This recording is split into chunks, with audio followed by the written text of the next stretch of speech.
ఒక 16 అబ్బాయి పరాక్రమానికి తట్టుకోలేక ద్రోణుడు, కర్ణుడు, భీష్ముడు, అశ్వత్థామ, దుర్యోధనుడు మరియు శల్యుడు ఇలాంటి గొప్ప గొప్ప వీరులే దొంగ యుద్ధం చేసి ఓడించాల్సి వచ్చింది.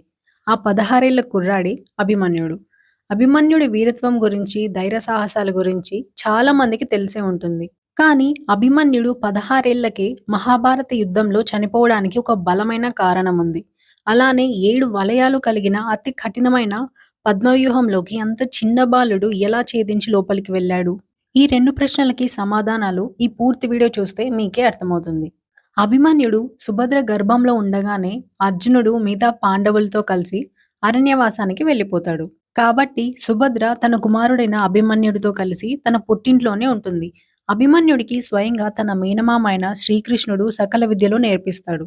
ఒకరోజు అభిమన్యుడు సుభద్ర గర్భంలో ఉండగా అర్జునుడు యుద్ధరీతి గురించి, యుద్ధంలో కొన్ని వ్యూహాల గురించి సుభద్రతో చెప్తూ ఉంటాడు. అలానే పద్మవ్యూహం గురించి చెప్తుండగా సుభద్ర కడుపులో ఉన్న అభిమన్యుడు వింటూ ఉంటాడు. ఈ విషయం గ్రహించిన శ్రీకృష్ణుడు సుభద్ర నిద్రపోయేలా చేసి అర్జునుడిని వ్యూహం గురించి పూర్తిగా చెప్పనివ్వకుండా మధ్యలో ఆపేస్తాడు. అసలు శ్రీకృష్ణుడు ఎందుకు మధ్యలోనే అర్జునుడిని పద్మవ్యూహం గురించి పూర్తిగా చెప్పనివ్వకుండా మరియు గర్భంలో ఉన్న అభిమన్యుడిని పూర్తిగా విననివ్వకుండా ఆపుతాడు?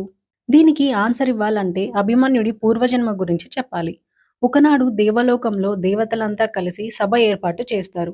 ఆ సభలో చంద్రుడి కుమారుడైన వర్చస్సు భూలోకంలో పుట్టాలని, దుష్టులని నాశనం చేయడంలో సహాయం చేయమని దేవతలంతా చంద్రుడిని అడుగుతారు. కానీ చంద్రుడికి తన కొడుకంటే అత్యంత ప్రేమ. కాబట్టి తన కొడుకుని వదిలి ఉండలేనని, కేవలం 16 సంవత్సరాలు మాత్రమే పంపుతానని, 16 తర్వాత తన కుమారుడు తన దగ్గరికి తిరిగి రావాలని షరతుతో ఒప్పుకుంటాడు. తర్వాత చంద్రుడి కుమారుడైన వర్చస్సే అభిమన్యుడిలా భూమిపైన పుడతాడు. సో శ్రీకృష్ణుడికి అభిమన్యుడు తన 16వ ఏటనే చనిపోవాలని తెలుసు. అందుకే అర్జునుడిని పద్మవ్యూహం గురించి పూర్తిగా చెప్పనివ్వకుండా ఆ రోజు మధ్యలోనే ఆపేస్తాడు. ఇంకో రీజన్ ఏంటంటే మహాభారత యుద్ధం ద్వాపర యుగం అంతంలో జరుగుతుంది. తర్వాత వచ్చేది కలికాలం. కాబట్టి కలియుగ ఆరంభానికి అంతటి మహాయోధులు ఉండకూడదనే ఆలోచనతో శ్రీకృష్ణుడు మౌనంగా ఉంటాడు. మహాభారత యుద్ధం 10వ రోజు దుర్యోధనుడు ద్రోణాచార్యుడిని సర్వసైన్యాధిపతిగా నియమిస్తాడు. అప్పుడు ద్రోణాచార్యుడు దుర్యోధనుడితో, నా మీద ఇంత నమ్మకం పెట్టుకున్నావు, నీకే వరం కావాలో కోరుకోమని అడగగానే దుర్యోధనుడు ధర్మరాజు తల కావాలి అని అడుగుతాడు.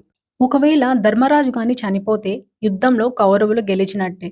కానీ ధర్మరాజుని చంపడం అంత సులభమేమీ కాదు. ముఖ్యంగా పాండవులు తన వెంట ఉండగా ధర్మరాజుని చంపడం కష్టం కాబట్టి అర్జునుడిని ధర్మరాజు దగ్గర లేకుండా దూరంగా పంపమని ద్రోణుడు దుర్యోధనుడితో చెప్తాడు. యుద్ధం యొక్క 13వ రోజు పాండవులని ఎలా అయినా చంపాలని ద్రోణుడు పద్మవ్యూహం రచిస్తాడు. దుర్యోధనుడు సుశర్మకి అర్జునుడిని ధర్మరాజుకి దూరంగా తీసుకెళ్లమని చెప్తాడు. కానీ అర్జునుడికి ఈ విషయం ముందే తెలుసు కాబట్టి వాళ్ళు ఎంత రెచ్చగొట్టినా అర్జునుడు ధర్మరాజు దగ్గరే ఉంటాడు. కానీ సుశర్మ మాటలకి ధర్మరాజుకి కోపం వచ్చి అర్జునుడితో సుశర్మని చంపి తిరిగరా అని చెప్తాడు. అన్న మాటలు కాదనలేక అర్జునుడు అయిష్టంతోనే సుశర్మతో యుద్ధానికి వెళ్ళిపోతాడు. ఇక్కడ అర్జునుడిని దూరంగా పంపించడానికి కారణం ఏంటంటే పద్మవ్యూహాన్ని ఛేదించడం ద్రోణుడికి కాక కేవలం ముగ్గురికి మాత్రమే తెలుసు. ఒకటి శ్రీకృష్ణుడు, 2 అర్జునుడు మరియు కృష్ణుడి కుమారుడైన ప్రద్యుమ్నుడు. ప్రద్యుమ్నుడు ఎలానో యుద్ధంలో పాల్గొనడు. కాబట్టి సమయం చూసి కృష్ణుడిని, అర్జునుడిని ధర్మరాజుకి దగ్గరగా లేకుండా పథకం పన్ని పద్మవ్యూహాన్ని అమలు చేస్తారు. పద్మవ్యూహంలో పాండవ సైన్యం చాలా మంది చనిపోతారు. ఇది ఇలాగే కొనసాగితే అర్జునుడు వచ్చేలోపు మనం ఓడిపోతామని ధర్మరాజు భయపడి పద్మవ్యూహం ఛేదించడం ఎవరికీ రాదా అని బాధతో అడుగుతాడు. అందరూ మౌనంగా తలదించుకుంటారు. కానీ ఒక 16 బాలుడు నాకు వచ్చు అని ముందుకొస్తాడు. అతడే అభిమన్యుడు. అప్పుడు అభిమన్యుడు ధర్మరాజుతో, నాకు లోపలికి వెళ్ళటం మాత్రమే తెలుసు పెద్దనాన్న, తిరిగి ఎలా రావాలో తెలీదు అని చెప్తాడు. అప్పుడు ధర్మరాజు మరియు భీముడు, నీ వెనకాలే నిన్ను కాపాడటానికి మేము ఉంటాము.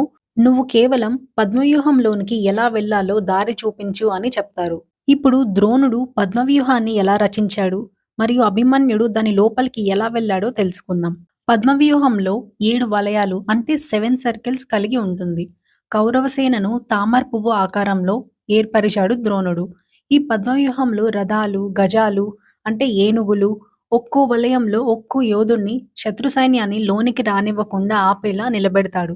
పద్మవ్యూహం మధ్యలో దుర్యోధనుడు, అతడి చుట్టూ సైన్యంగా అశ్వత్థామ, కర్ణుడు, కృపాచార్యుడు, శకుని, కృతవర్మ, శల్యుడు నిలబడతారు.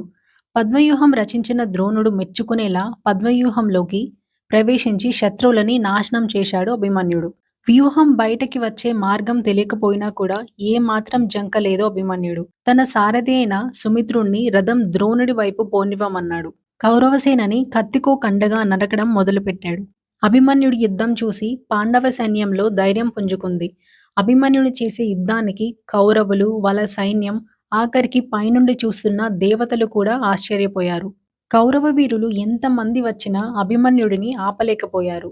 అభిమన్యుడి ఎదురుగా ఇలా ఒక్కొక్కరిగా యుద్ధం చేస్తే ఓడించలేమని, మరియు అతని చేతిలో ఆ ధనస్సు ఉండగా అతన్ని ఆపలేమని అర్థమయ్యి అతని ధనస్సుని ఎలా అయినా కింద పడేయాలని కర్ణుడు అభిమన్యుడు వెనక నుండి బాణం వేసి ధనస్సు కింద పడేలాగా చేస్తాడు.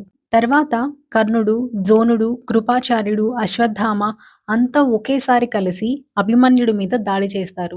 చాలాసేపు యుద్ధంలో సింహంలా పోరాడి తన కండరాలు మొత్తం తన శరీరం నుండి వేరైనా కూడా వీర యుద్ధం చేసి అస్తమించిన సూర్యుడులాగా అభిమన్యుడు చనిపోతాడు. ఇది చూసిన ధర్మరాజు కళ్ళు తిరిగి పడిపోతాడు. అభిమన్యుడికి తను పద్మవ్యూహంలోకి ఒక్కసారి ప్రవేశిస్తే తిరిగి రానని తెలిసినా కూడా తన రాజధర్మాన్ని అనుసరించి తన కర్తవ్యం కోసం పోరాడి వీరమరణం పొందుతాడు. ఇంతటి ధైర్య సాహసాలు కలిగిన 16 బాలుడిని తన యుద్ధాన్ని చూసి దేవతలే మంత్రముగ్ధులవుతారు. ఇది మన భారత వీరుడు అభిమన్యుడి కథ. ఈ వీడియో మీద మీ ఒపీనియన్ ఏంటో కమెంట్ చేయండి. అలానే ఈ వీడియో నచ్చినట్టయితే తప్పకుండా లైక్ చేయండి. అలా లైక్ చేయడం వల్ల ఈ వీడియో ఇంకొంతమందికి రికమెండ్ అవుతుంది. And subscribe to this channel.